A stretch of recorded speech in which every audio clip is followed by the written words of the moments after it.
Hello, and welcome back to another episode of True Tory TV.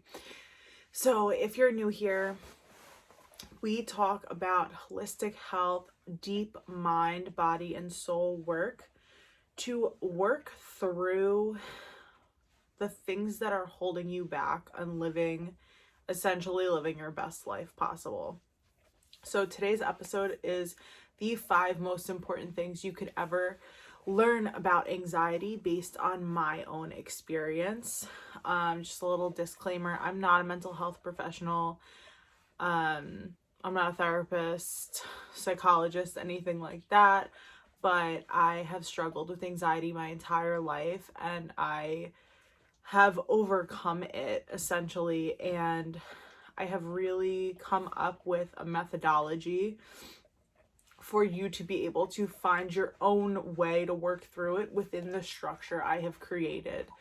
And so 5 most important things about anxiety.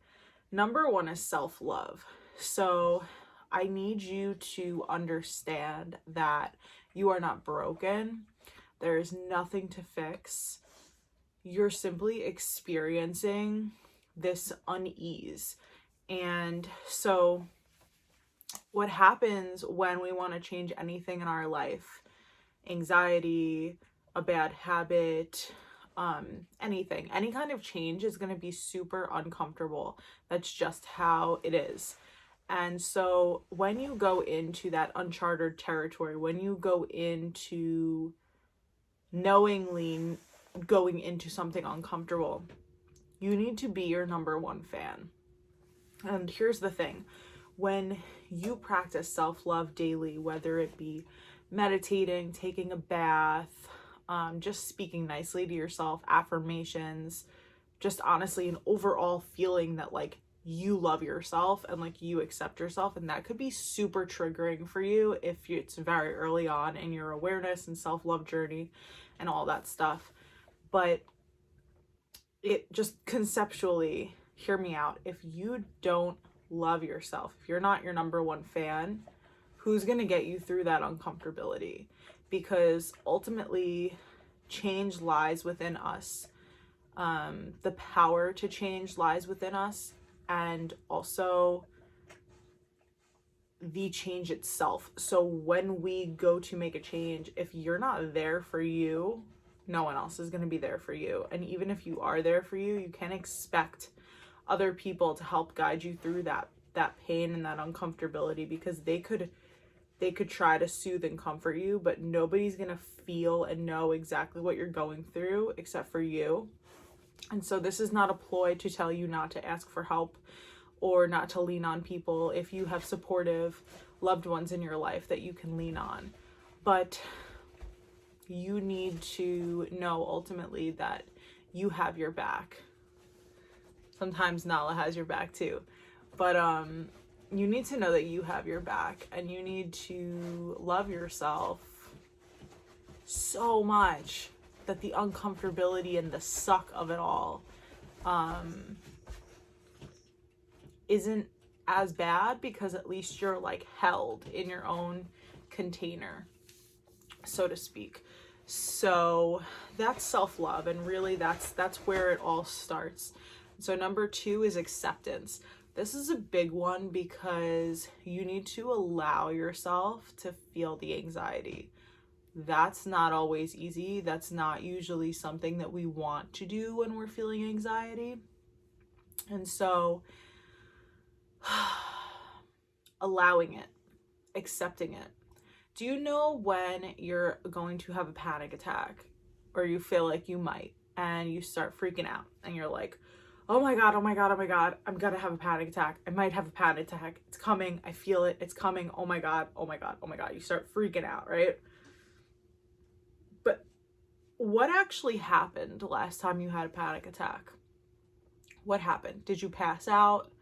Did you just kind of like lose touch with your breath? That's what used to happen to me a lot, where like my heart would start to race and like I would feel like I couldn't control my breathing, and like just like the walls were closing in among me. Like it was horrible. So what happened. I want you to reflect on what happened last time you had that panic attack.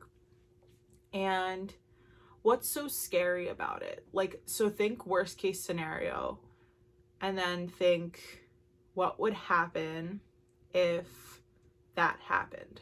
Like I have like this fear that I'm gonna pass out when I have a panic attack, and I'm like, and to rationalize it, I'm like, but what happened? Like what would happen if I passed out?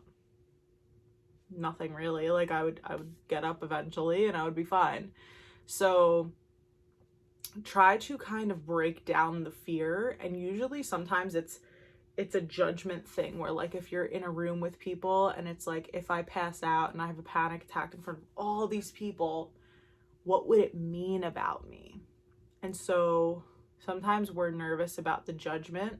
So try to break down those fears, accept that it's gonna come on, accept that it's here and it may happen or it may not happen, and whether it does or it doesn't, it means nothing about you and who you are. It's just an experience that's coming on. It's coming in to teach us something. And I know that if you're in the midst of anxiety, you could be like, yeah, right, it's here to teach me something. Like, shut up, Tori. But it really is. And honestly, once I adopted that perspective was when everything changed. Everything changed. That was the stepping stone to overcoming it, honestly. And so the sooner you accept that, the closer you are to feeling empowered when it comes to anxiety. So I want to share with you a quote that I read in one of my, like, the books that come with my oracle cards. And it says, the moment you are willing to name your unease, you claim your inner peace, strength, and hope. And that quote is by Colette Baron Reed. And so when we walk around and we don't name to ourselves, not to anyone else, to ourselves, that we have anxiety or that we experience anxiety, it's like you're not willing to name it, and therefore, like, you can't jump steps to getting rid of it if you're not willing to name it but not claim it. When you have to name your unease, like, I'm experiencing this, but it's not mine. And so that's going to lead me into identity. So identity, have you ever caught yourself saying my anxiety? I talk about this. If you follow me on Instagram, I talk about this all the time. I call you out on it all the time because it's not yours. This was one of the single-handed things that changed my anxiety journey. Like, literally, I realized one night when I was laying in bed that I was like, whoa, like, this isn't mine. This isn't mine to claim. And the second I stopped saying my anxiety, and it takes some time because it's a habit, but you separate yourself from it and you get a little further away. You're able to take more of an objective view of the anxiety and say, this isn't a part of me. This isn't my own thoughts. This is just something that's kind of like outside and passing through.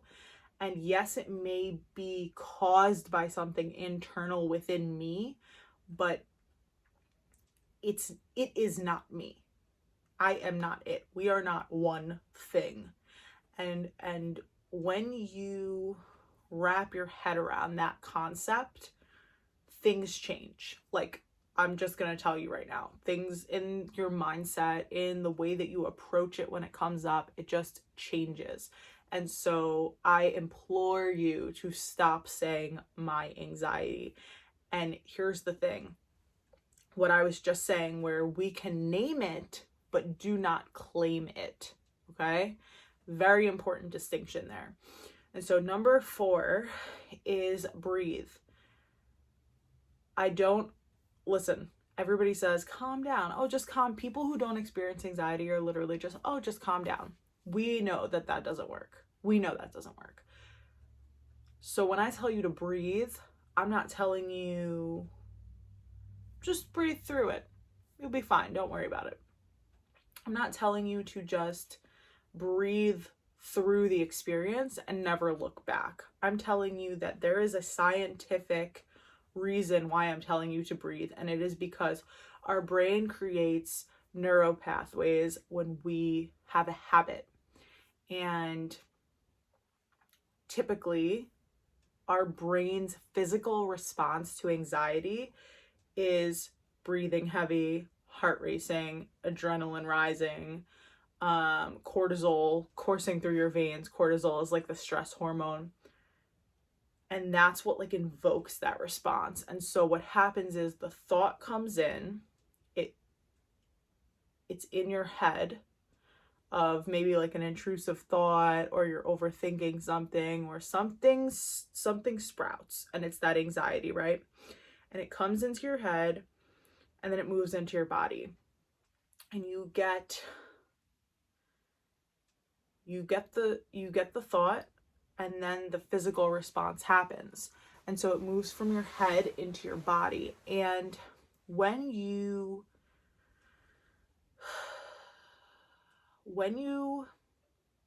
have that physical response, that's literally just your body's reaction to the thought.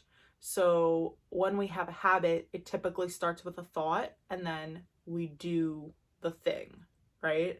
So maybe like people who smoke cigarettes, maybe they get stressed out and then they go smoke a cigarette, or maybe they get upset and then they go smoke a cigarette. Like for me, it's emotional eating. I feel unworthy and I go and eat. So this is really deep, and when you change the narrative in your brain, basically think of it like a path. And I've spoken about this on Instagram before as well. Think of it like a path, right? When you go hiking, and if you don't go hiking, just humor me. When you go hiking and there's a trail, and then there's all these overgrown plants and brush and all this stuff and there's no trail, which one are you more inclined to take? That's what your brain does too. So the trail is the habit that's already been created, and the woodsy area is the new habit, is the, you have to forage it, you have to walk it a lot of times for your brain to be like, oh, okay, that's the trail now. And so in your brain right now, the trail or the habit with anxiety is panic. And we can change that habit to be breathing. So box breathing, which is basically just a count of 4 in and a count of 4 out. So inhale, 1, 2, 3, 4. Exhale for 1, 2, 3, 4. So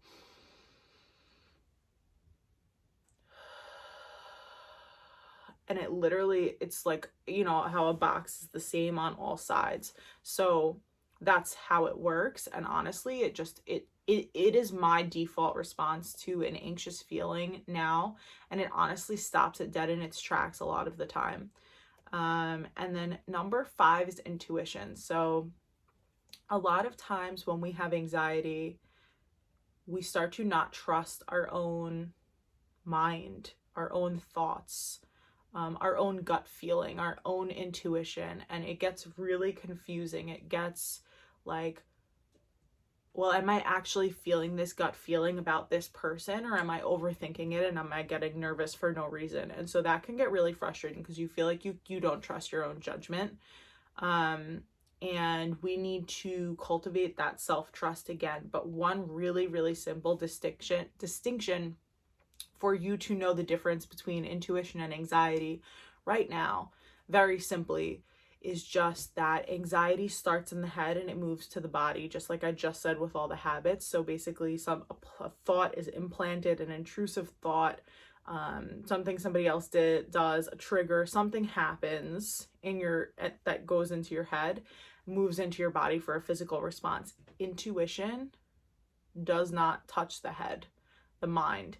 it literally starts in the gut and it stays in the body. Like it stays as a physical response. And a lot of times when you have an intuitive feeling or that gut feeling, a lot of times it doesn't make sense.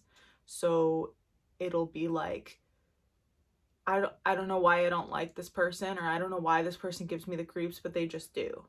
Or, you know, something like that, something that just doesn't really make sense, but you can't explain it, but it's just a feeling. And so that's intuition. And that's the easiest distinction I can give you for you to just know in the moment, like, what is this? What's going on? And so these 5 things, self-love, acceptance, breathing, identity, intuition, these are the 5 main components of my free anxiety ebook, which I have linked down below in the description for you. And so you can download it. It just gets sent right to your email. And I basically expand on all of these topics that I just went over with you.